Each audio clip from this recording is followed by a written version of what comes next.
Hola, hoy nos encontramos con Emilio Arias, candidato a primer lugar por San José, representando a la agrupación Centro Democrático y Social. Don Emilio, primero que todo quiero agradecerle por estar acá el día de hoy. Sé que la agenda de ustedes debe estar muy llena en estos días cercanos a las elecciones, pero para empezar, quiero que usted se describa, que la gente sepa quién es usted, los que no se acuerdan, los que no vieron cuando estaba en gobierno o no recuerdan más o menos quién era usted, y los que no lo conocen también para que sepan quién es Emilio Arias, si se puede presentar y decir quién es Emilio Arias. Bueno, primero agradecerte, Dani, al Grupo Extra también la posibilidad de comunicarme con todos ustedes que me están viendo a la distancia. Realmente Emilio Arias hace 27 años llega a la función pública. Llegué siendo el presidente municipal más joven de la historia del siglo pasado. Imagínate vos, Ujú. cuando vos estabas naciendo, Sí. yo estaba en ese momento ya en una curul como regidor municipal. A lo largo de mi vida he trabajado para 5 presidentes de la república, en 5 gobiernos distintos. Conozco tanto el régimen municipal, porque fui regidor, las instituciones descentralizadas, fui presidente ejecutivo de Limas. Conozco el sector público como ministro, porque fui ministro de Desarrollo Humano, y el servicio exterior, porque tuve la oportunidad de ser embajador de Costa Rica.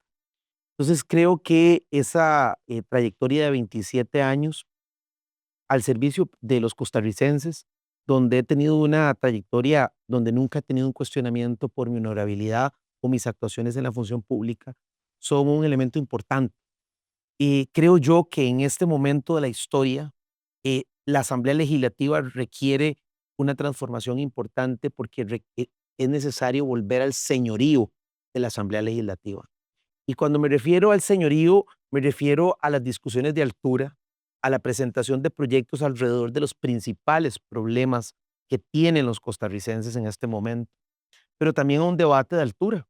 Y yo no soy una persona confrontativa, creo que seré un diputado para tender puentes, para dialogar, para buscar aprobar los proyectos que benefician a los costarricenses indistintamente de dónde vengan, Daniel.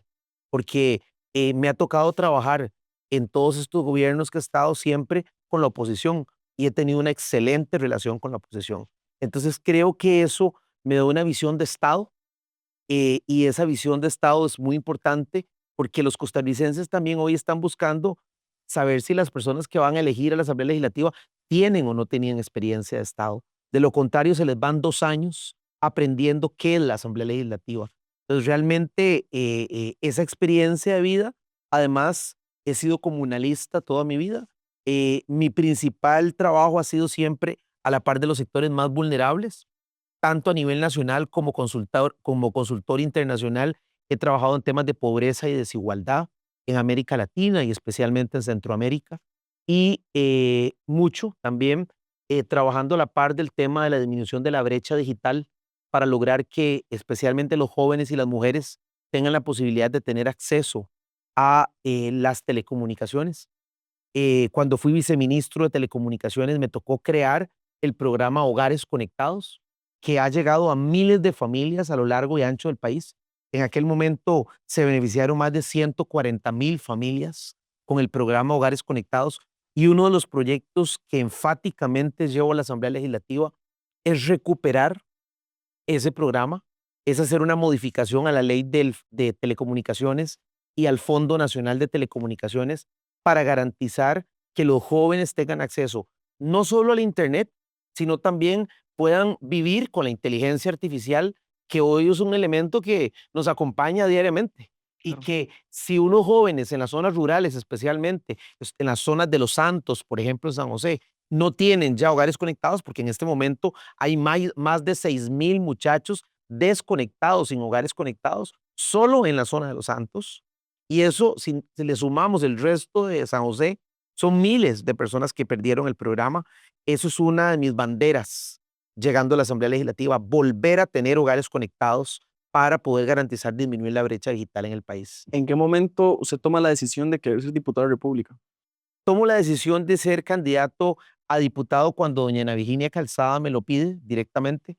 Ella aspira a la presidencia producto de una solicitud de grupos sociales y se genera una reunión con diferentes sectores para elegir a doña Ana Virginia como candidata y al solicitarme ella que encabece el primer lugar por San José, Yo hago una valoración de mi trabajo, del conocimiento del Estado, y creo que tengo la posibilidad de servirle a los costarricenses con honorabilidad, con conocimiento de Estado, y lo que ofrezco es trabajo, trabajo y más trabajo. En caso de ser electo diputado, usted va a legislar para todo el país. Sin embargo, usted está representando a la provincia de San José. Por eso quería consultarle cuál es el principal problema que usted percibe que actualmente tiene la capital y qué haría para resolverlo. El principal problema es la seguridad. El segundo problema es la congestión vial, las presas que nos están matando. Y el tercer problema es el acceso a la salud y una sociedad que en el 2044 vamos a tener el doble de personas adultas mayores y nadie está pensando cómo vamos a atender a los adultos mayores en el 2044. Tenemos más de 30,000 personas haciendo fila por una pensión del régimen no contributivo y tenemos miles de jóvenes desconectados con la eliminación del programa de hogares conectados. Entonces, esas preocupaciones son preocupaciones que llevo a la Asamblea Legislativa, pero además legislar por el tema de la educación. Sí, la crisis en educación es inmensa, es lo que nos diferenció en el concierto de las naciones y hoy sin duda alguna es uno de los elementos que más nos avergüenza, haber perdido el liderazgo en América Latina en el tema de educación. Además, me preocupa muchísimo el tema de obra pública. Hay que ir a esculcar todo el financiamiento, los proyectos de infraestructura de este país para garantizar tener movilidad. Nos volvemos locos 2 horas, Daniel, empresa para ir de una provincia a otra provincia en el GAM en un país chiquititico. Si se nos va la vida, empresas.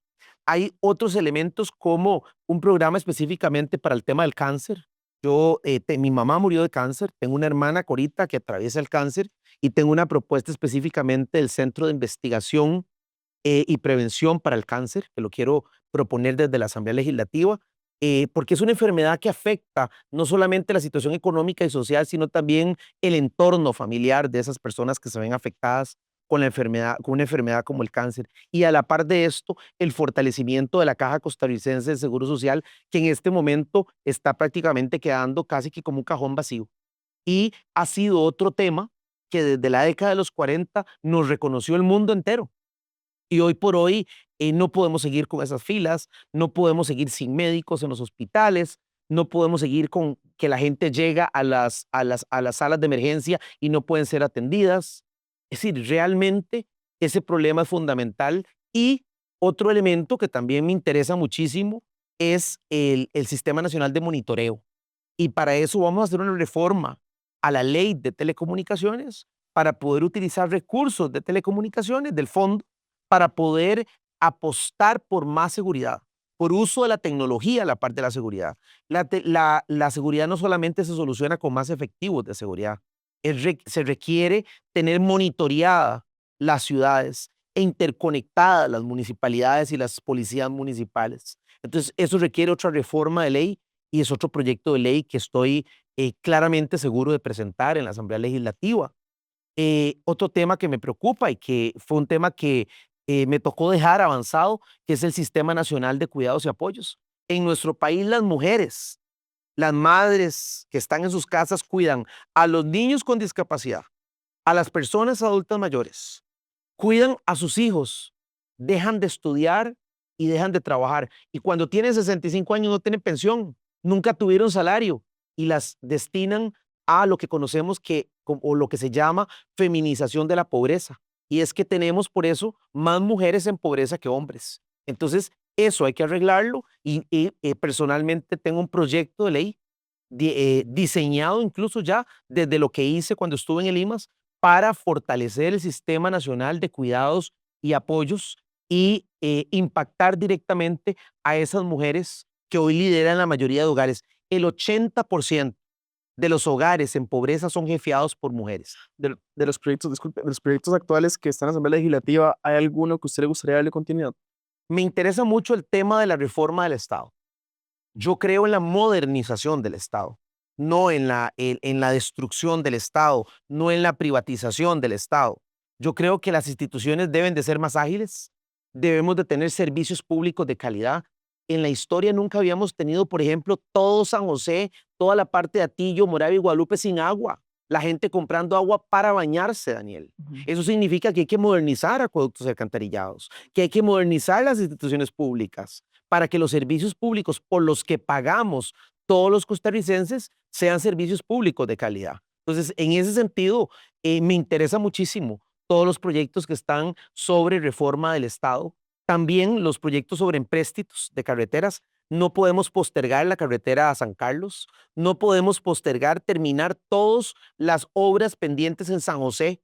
Vivimos en Presas, estamos terminando Circunvalación y duran media hora en una cola para salir de Circunvalación.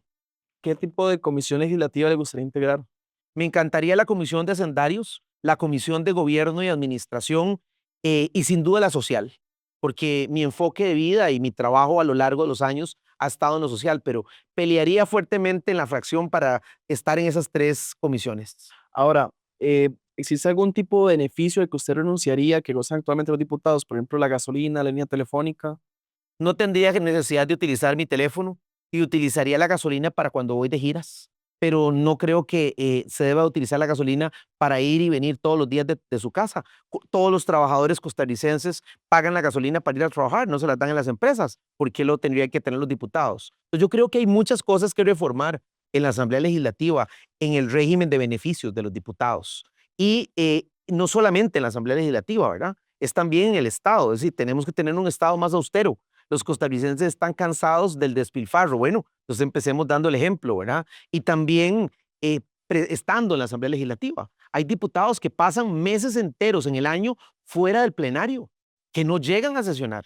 Entonces yo creo que en ese sentido estaría totalmente de acuerdo en una reforma al reglamento de la Asamblea Legislativa para hacer muchísimo más exigente y mucho más disciplinado el ejercicio de la función como legisladores y que verdaderamente haya un trabajo que los costarricenses puedan no solamente ver, percibir, sino también calificar. Don Emilio, la última consulta. En caso de que doña Ana Virginia no quede presidenta, ¿usted ya está mentalizado para cómo legislar siendo oposición? Bueno, le te voy a decir algo. Ana Virginia va a ser la sorpresa y va a ser presidenta. Así como pasó con los últimos 3 candidatos a la presidencia que ganaron las elecciones. Lo estamos viendo en estos días, el crecimiento es exponencial diariamente de doña Ana Virginia y estoy seguro que va a ser presidenta de la República. Y más bien estoy seguro que me va a tocar ser el vocero para negociar con las otras fracciones y poder acompañarla a ella para que haga un excelente gobierno. Perfecto, don Emilio. Por último, tiene 30 segundos para ser los costarricenses. ¿Por qué votar por usted? Bueno, yo les agradezco su voto por la Estrella Azul, no solamente por mí, sino por doña Ana Virginia. Creo que tengo la experiencia de 27 años honradamente y habiendo dado resultados a ustedes, como el caso del programa Hogares Conectados, como el caso de los programas que pudimos desarrollar desde Limas y desde el Viceministerio de Telecomunicaciones, y cómo representé a Costa Rica cuando fui embajador. Creo que ese conocimiento de Estado y esa experiencia la pongo a disposición de todas y todos ustedes y con muchísimo respeto les pido su voto. Si queremos transformar la Asamblea Legislativa, si queremos hacer las cosas distintas, tenemos también que votar distinto y tenemos la oportunidad de cambiar lo que hoy nos preocupa a todas y a todos. Listo, don Emilio, muchas gracias por habernos acompañado el día de hoy. Recuerde que puede repasar este episodio y los demás capítulos a través de diarioextra.com y en diferentes plataformas de Grupo Extra. Muchas gracias.